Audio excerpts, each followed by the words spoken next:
The Spinoff Podcast Network.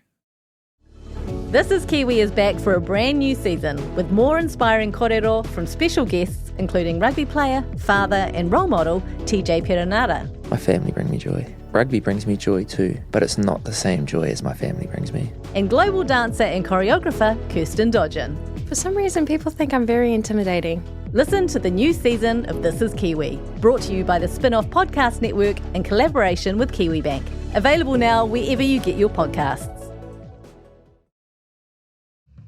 Kia ora, this is Toby Manhire, here to urge you to tune in to Gone by Lunchtime, a podcast with me, Annabelle Lee Mather and Ben Thomas, tackling the world of New Zealand politics, from policy to polling, from scandal to psychodrama. Listen to Gone by Lunchtime, brought to you by the Spinoff Podcast Network, wherever good pods are sold.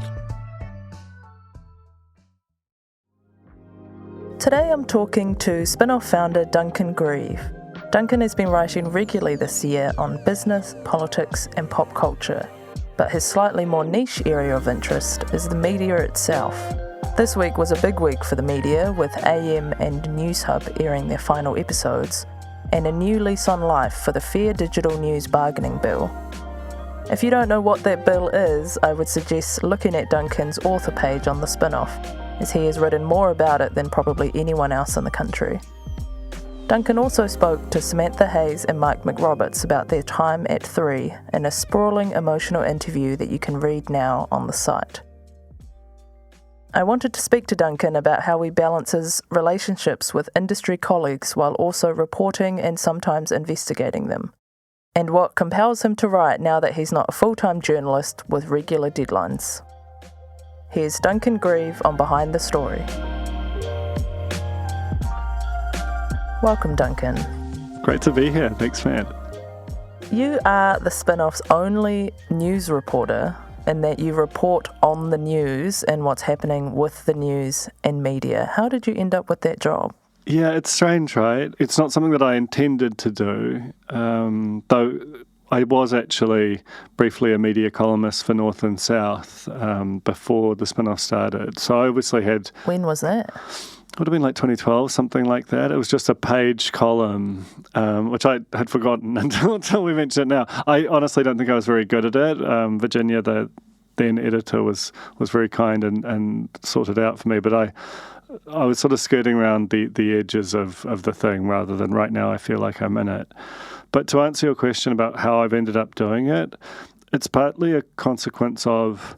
Like, I used to be a music critic, and that was my main sort of way I understood myself and the world, and then broadened out into other things. And then after starting the Spinoff, you become consumed by the business side of it, and you get overwhelmed with thinking about, you know, how the whole thing fits together and all the adjacencies that are next to it. And so it came to be that I felt like the only thing I could do with any confidence in an ongoing basis was write about media, because that was just what was in my head all the time. I'm interested in if you have changed your approach to it the more you know, because I know sometimes, you know, you, like I have this as well, you review TV or movies and you are 100% honest in your reviews, and then as you do it more and more and more, you meet more and more of the people, and suddenly, or you're working with them, or you're friends with them, and you hope that it doesn't change how you approach critiquing it or investigating it, but it's hard to know, you know, subconsciously whether that is playing a part in some of it. And you literally work in the media and are reporting on the media. How do you manage those kind of, I guess, relationships in terms of like being able to write about someone and then also have a beer with them later? Yeah, I mean, that is incredibly difficult, because it's not just having a beer with them later. Like, some of the people I'm writing about, I'll also be calling a week later and saying, can we do a syndication deal? Would you like to give us money on a monthly basis to republish our stories? Or can I introduce you to this person who works for this agency? You know, like, it's really conflicted. But I think conflicts, as long as they're sort of declared explicitly or implicitly and kind of managed, they're okay. Like, and that might sound kind of like a mealy-mouthed apology, but, you know, like for example, like I'm just about to file to you a piece, which will be going up this weekend. It'll be live by the time this podcast airs, about the Stuff's version of 3 News, and which talks about Sinead Boucher, Stuff's owner, and Juliet Peterson, who's the new head of WBD, on stage kind of announcing, giving a little preview of it. And, you know, I've written about that. I've written about what I thought was interesting about it. I've also written about some aspects of it that I thought were a little bit kind of awkward, and I'm sure that both those people will read it, and I'll probably hear from at least one of them, and you just sort of muddle along through. You know, there are periods where you'll write something and you're like, oh, God, I know this person's not going to love that. I probably won't hear from them for a couple of months, but the fact is this is a small town, a small industry, and it's hard for any of us to stay mad for long. That's my theory of it anyway. You're in the bridge renovation business. That's right. I mean, this was a big week for you as a media columnist and reporter. Obviously, AM and Newshub both broadcasting their final shows on Friday. You spoke to Samantha Hayes and Mike McRoberts on The Fold, your media podcast, about their time at 3, which was essentially an exit interview, and it's very compelling, and there's a sort of edited transcript of it on the Spinoff now. How do you approach exit interviews? Because they are their own unique beast. Like, what are you looking for when you go in? Because it's quite different from looking for people to talk about what they've got coming up or their big, exciting project that they're about to work on. It's quite reflective, and therefore can be potentially more boring because you're not looking at a kind of future-focused thing. Well, I love an exit interview where the subject participates, and that isn't always the case. The first one I did on The Fold, where I really went, oh, this can really be something, was with Hal Crawford, who was leaving as the head of Newshub, and he was incredibly candid about aspects of the talent and the operation, and was sort of self-critical, and also, you know, he is a very candid person, and that's his natural mode.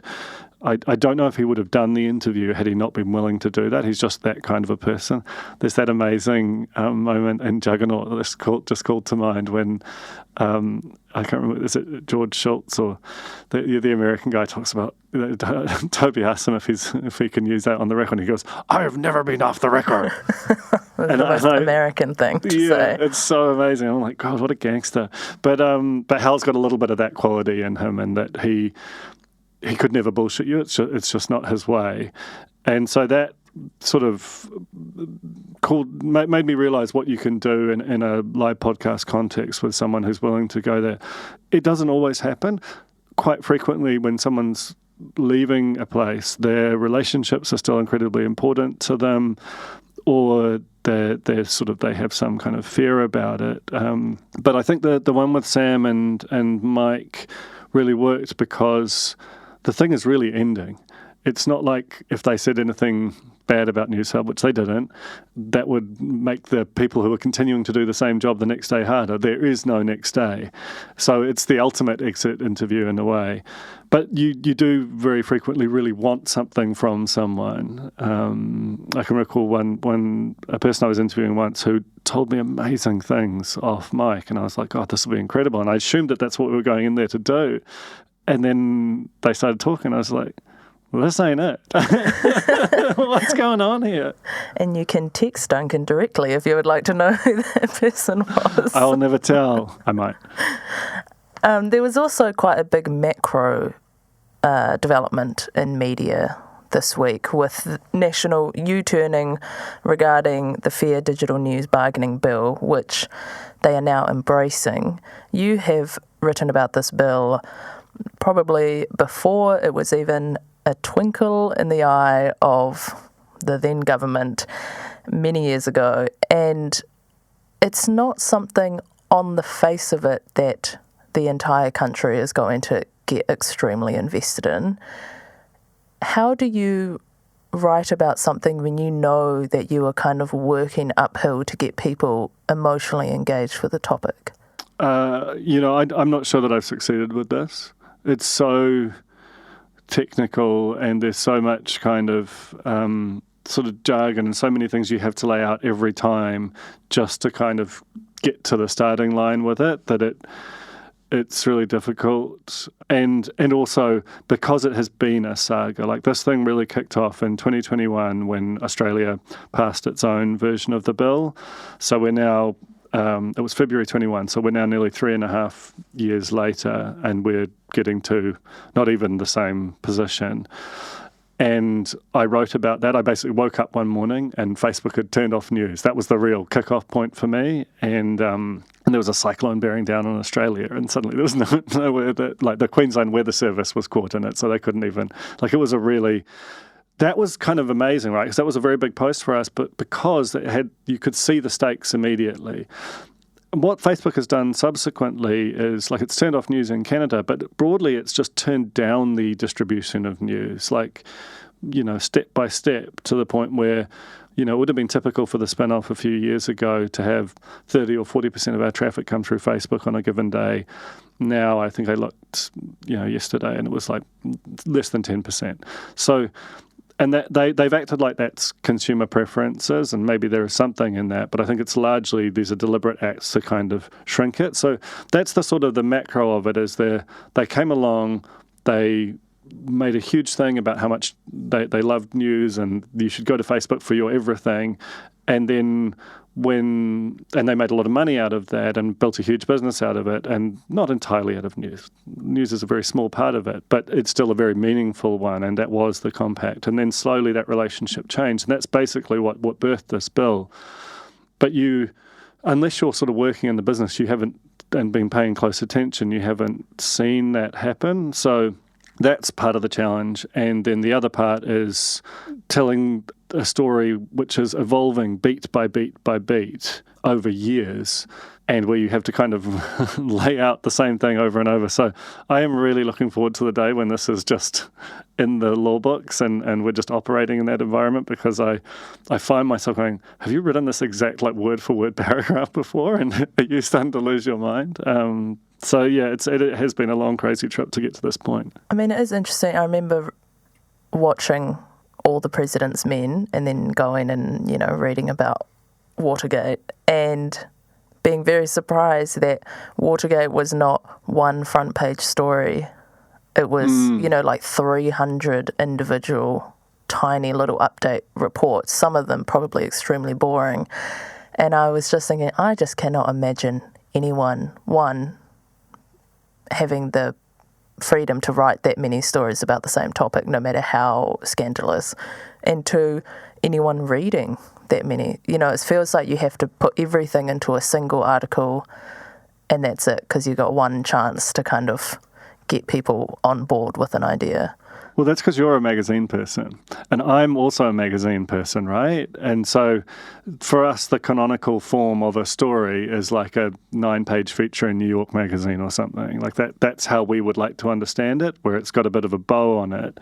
I remember talking to Matt Nippert, brilliant investigative business journalist at the Herald once, and you know, who actually does ironically write a lot of you know, long stories that do tie a bow on it, but you know, some of his biggest stories he has just chipped away over a period of months, if not years, and he was perfectly happy with that. And I think that is a sort of mentality difference between a news reporter and a magazine journalist, is that you naturally report in that way.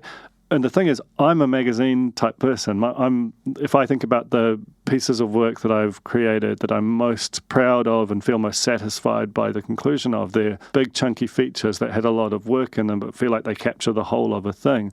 So this period of writing in pieces over a long period of time about the evolution of something is not my natural mode. And in some ways, I think it's some of my worst work. I feel like I almost want to end on that. You can read all of that work on the spinoff.co.nz. I mean, I guess I will just end on noting that you are the founder and co-owner of the Spinoff. So you could be, you know, there's a lot of things that you are involved in, both on the site and off the site. What sort of topics now compel you to write something since you don't have a sort of like that's part of your KPIs or anything like that? It's interesting, right? We had a beer a couple of weeks ago where I'd been in a bit of a funk and I think by not having a sort of hard KPI on writing, you sometimes, you have to find your motives elsewhere. And I'd gone through a little period of feeling like I was, just drifting a little bit, and that the site was on a particular track and I was going somewhere else. And you encouraged me to just write about, not about that directly, but write what you want to write about, these things that you're sort of holding back on. And I mean, credit to you. That was a classic editor's challenge laid out to a writer, and it has had a profound effect on me. And I think I've written probably more words and hopefully better words in the sort of 3 weeks since than I have in a long time. Certainly more words. But it's felt good, it's felt kind of liberating to sort of say, because I think you're also like, you've got a particular voice and a particular point of view, and it might be the point of view of someone who's a bit older and who, co-owns a business rather than, is a working journalist in their 20s or something. And I was like, yeah, well, it does feel like that is part of what has made the Spinoff. And so I really enjoyed that challenge and, have like reviewed the Jerry Seinfeld show and, written about this kind of new horny pop music and, I've got a story which I'm about to file to you, so in the weeds, classic behind the story, about living in a shoebox apartment in my 20s, and the sort of range of that has felt really good and nourishing, and like this morning I just got up at like 5:30 a.m. and wrote for 2 hours because that was just what I wanted to do at that time. I haven't done that in I think years, and that's kind of. That feels pretty good to be back in that place again because I kind of didn't see it a few weeks ago, I have to say. Well, I like that you're previewing your future work on Behind the Story. I can't even tell people to read it because I don't know what the headline is, but you can read it when it is out if you're listening to this after Saturday or Sunday or Monday. So many caveats. But thank you very much, Duncan, for being on Behind the Story, and... I never know how to end it. Sorry. No, none of us do. That's the end. I just want to say thank you for your time and for being on Behind the Story. Thank you. It was super fun. That was founder Duncan Greive on Behind the Story. I'll be back next week with another Spinoff writer and another Spinoff yarn. Thanks for listening.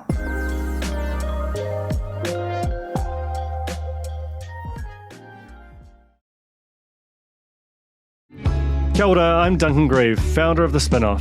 You can help us keep all of The Spinoff's award-winning journalism free for everybody by becoming a member today at thespinoff.co.nz/donate. Kia ora e te iwi, Te Aihe Butler here, podcast manager at The Spinoff. If you enjoy listening to our podcasts, consider supporting our mahi by signing up to become a Spinoff member at thespinoff.co.nz/donate. The Spinoff Podcast Network.